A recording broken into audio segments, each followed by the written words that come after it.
Welcome to Furious Flower. Welcome to James Madison. Welcome to Harrisonburg. We're so excited to have you. Thank you. Thank you so much. So I want to just start off with finding out about your journey to poetry. I've researched you diligently, and so I know you've been writing ever since you were a child, all in all those notebooks. But tell me a little bit about what was the thing that moved you to do that, to find that art form. How did you find it? How did you know that was your? Well, it was actually my grandmother who directed me, I would say, to write. Mm. So, as a child growing up in the rural South, I'm a girl raised in the South, I'm grits. Um, I grew up in the country, but not on a farm. Mm-hmm. Um, Very rural community where the two churches in the community were actually the anchors, the cultural, political, social anchors of the community.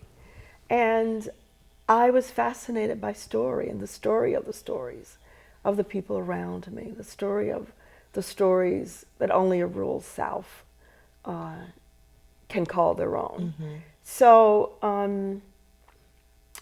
to document, to tell, to utter were kind of instructions from my grandmother. And of course, she didn't use that language to me as a little girl, but she said, "You must tell the stories."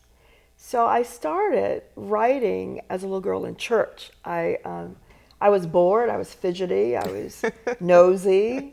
Um, I wanted to see, and I would write down. I would make up stories.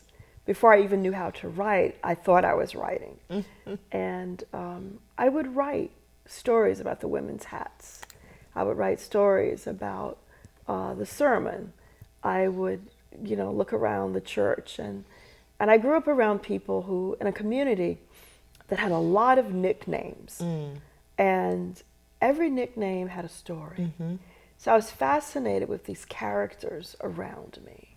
And poetry became that voice for me,